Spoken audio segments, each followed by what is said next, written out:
Hi, I'm Robert Priest, and this is the second informal brief regarding Emily Hall Tremaine, and it deals with Leni Riefenstahl with Emily Hall Tremaine. You'll see in the photo on the video framework. It's an audio recording. It's the only one I'll be showing. So if you just take a look at that, then you can minimize it if you want. And it's this is an audio recording. Okay, so this deals with the hour meeting of the two of them in Santa Barbara at Emily's house, and there are a lifetime of questions, or rather an afterlife of questions regarding this. Um, this spilled out only in 2019 in the secondary discourse in Volker Walter's book Tremaine Houses. I'll get into that later. So there are four kind of research areas that collide here. One is the well documented history of Leni Riefenstahl, and there are questions to this day about her and what she was up to. Then we have Emily, which has an emerging discourse. We have Elsa, which has not really a discourse, and that is referred to in the previous audio dealing with Elsa Temeray, the silent film actress from Berlin that became Emily's friend after 1933 in California. And also, generally speaking, the anti-Nazi battle in California, which includes people like the German Council of Los Angeles, Georg Gisling, etc. So, all right. So, the thing is, the people interested in Emily won't necessarily know a lot about Leni Riefenstahl, and very few people interested in Leni will know about Emily.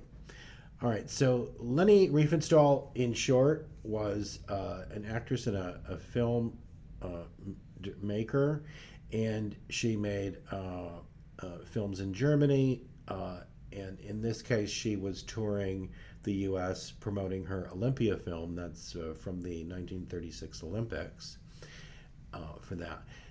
Emily Hall Tremaine, her previous name, or her name at this time when they met in December 1938, was Emily von Romberg. She was married to Max von Romberg from 1928 to 38. He died in a plane crash, and then she married Adolph B. Spreckels Jr., but at the time she's Emily von Romberg. Emily was the original It Girl, and so she was all over the press a bit from 1935 to 41. She was a social celebrity. Think of Paris Hilton, but perhaps more well read.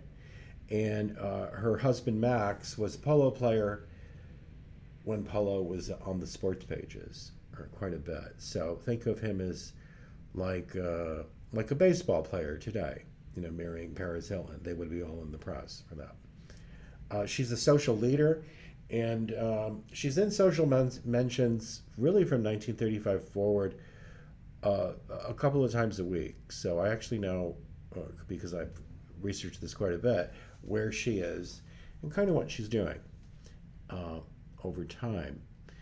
If you want to learn more about Emily, go to sort of a 28 overview audio called Nazis in California, Emily Hall Fights Back.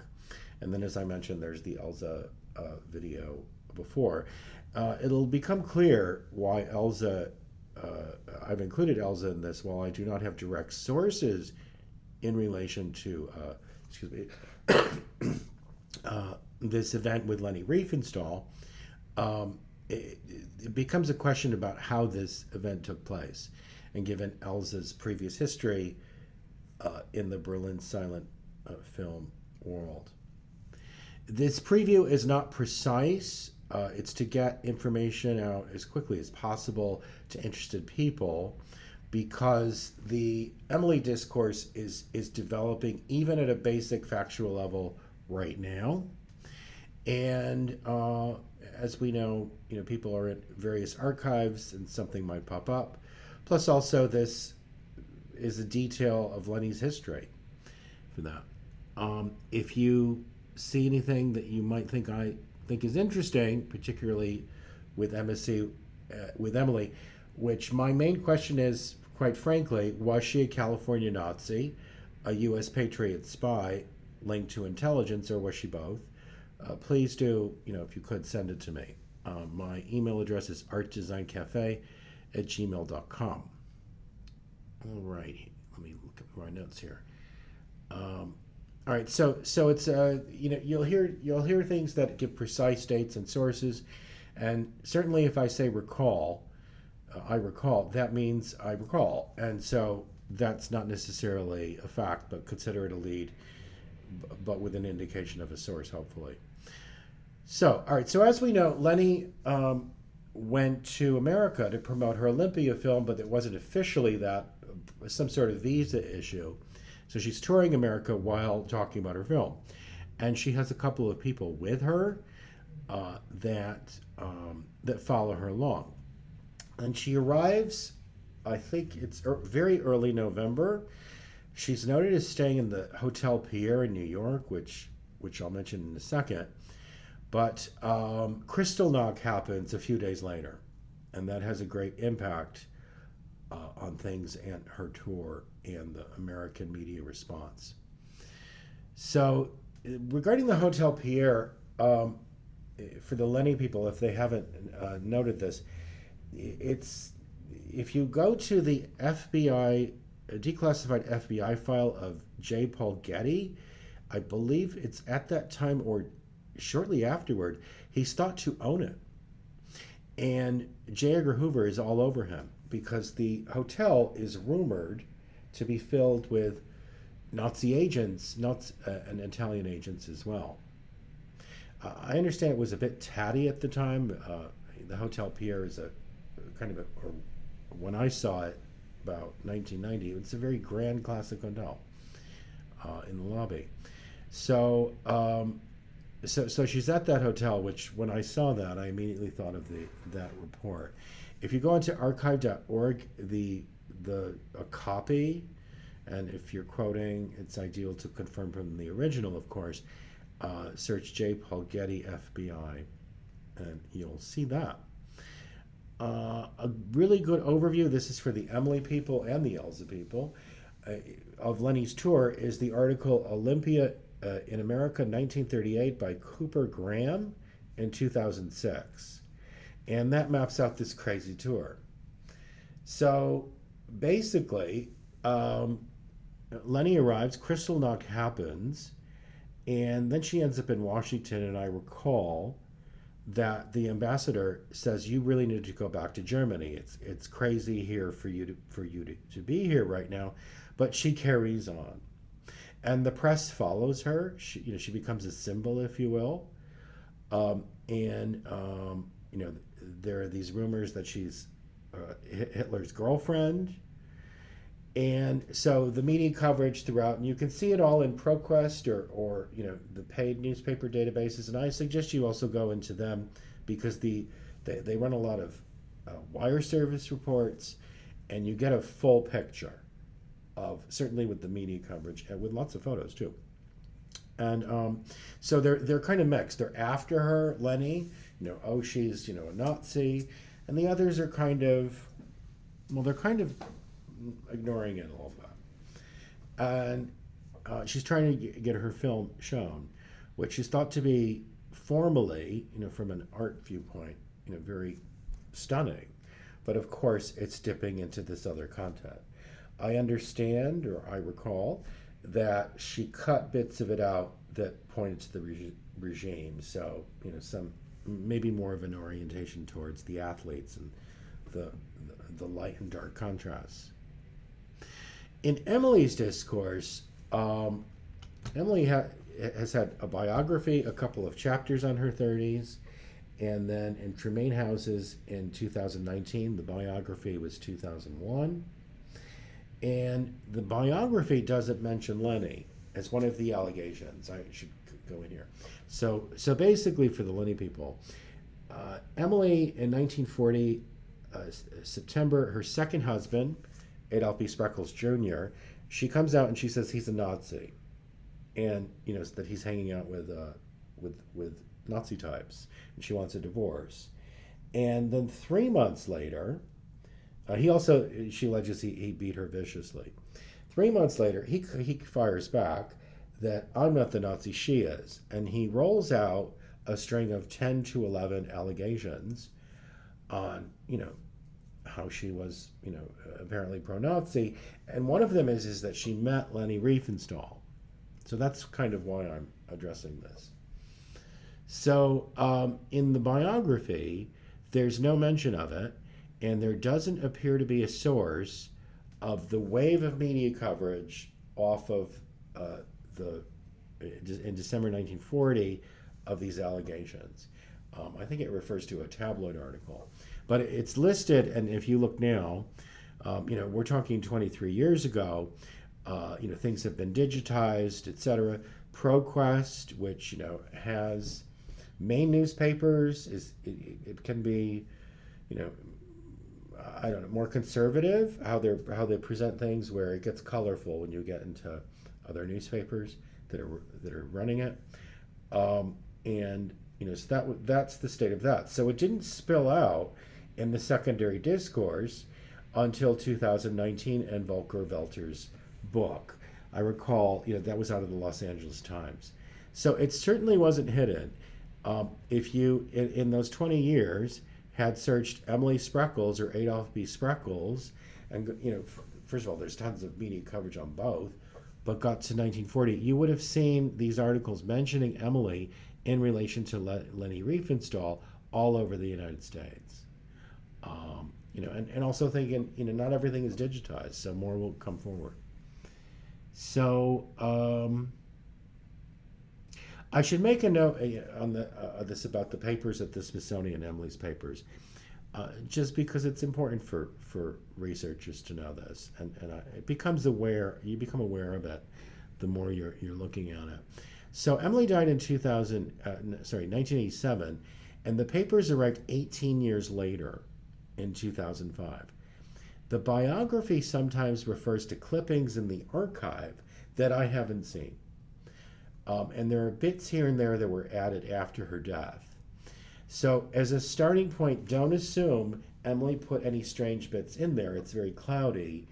And don't be surprised that things mentioned in the biography are not in the papers. So, it's cloudy. It's cloudy. So just note that. Don't assume, oh, it's in there. That's what it looked like in 1987. Now, I'd like to refer to, so with Volker's piece, which really brought things up, really from 1940, there weren't I didn't see any mention. Well, I saw one in 1987 in the Meriden, Connecticut newspaper, where the collection was partly based. That's the town where I grew up. I recall he mentioned that he couldn't get confirmation about this Leni Riefenstahl allegation, and fair enough. It's not his focus. His focus on that book was architecture, not these things, and not these things. So I'm going to refer to a couple articles that mention it, but the first one does not. So if I look here, I'm referring to the Santa Barbara News Press. This is a newspaper that was digitized only last year. So again, this history with Emily, and as we see even with Leni, more is coming out, so many years later. And it's on the 1st of December, 1938. And the title is Hitler's Girl, in quotes, reported here. That's in Santa Barbara. So Leni is going in and out of Santa Barbara, as the Leni people know. All right, so we've got that. Then, on the 19th of December, and this just came out within the past year, we see a mention of Leni with Emily, which will surprise people that know this topic. All right, where are we? That's one. No, 19. Okay, 19 December 1938.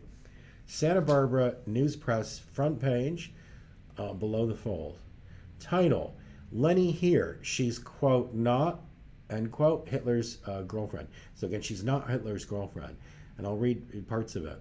So it starts off, Leni Riefenstahl is not, quote, Hitler's girlfriend, end quote. Quote, it is all a mistake, yes. So this journalist, Eleanor Hayes, has has an interview-based article on Leni on this date. So that's the first page. Then if you go to, it's on 3 pages in little bits. No, actually 2 pages.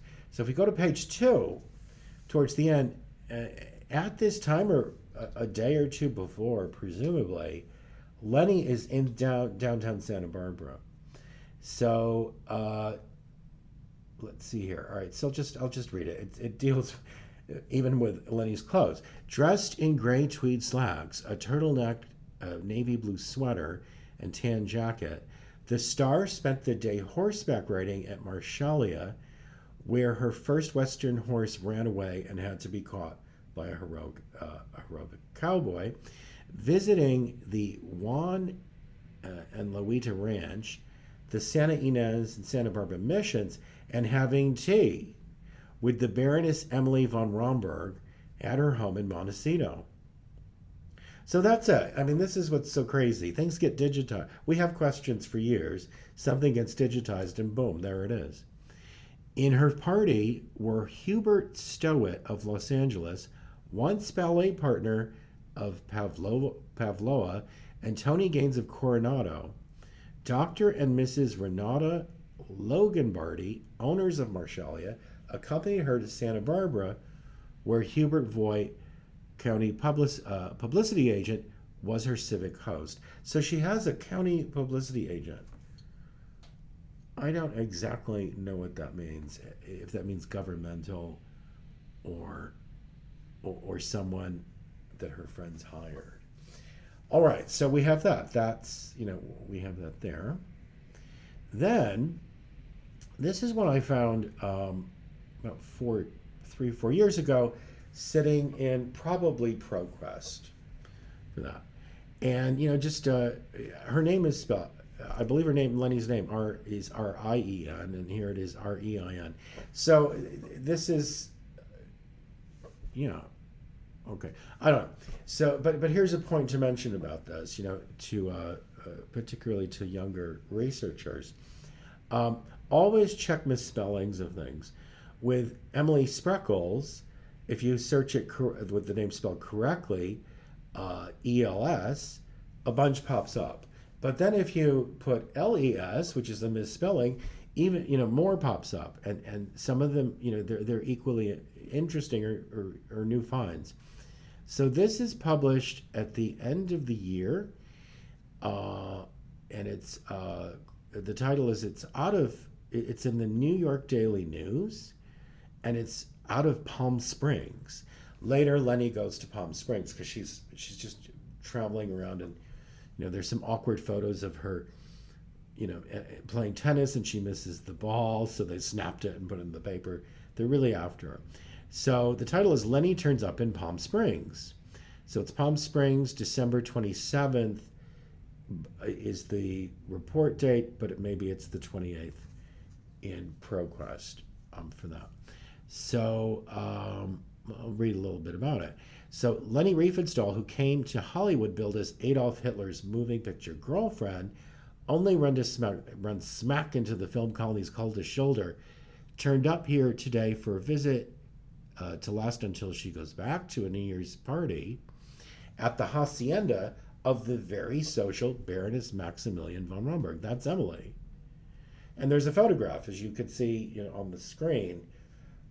They're portrait shots that they from other news articles of the two of them. So we have that. Now, all right. First, this. Let me check my time here. All right. I'm going to now pause this and go, because we're going to go on to part 2.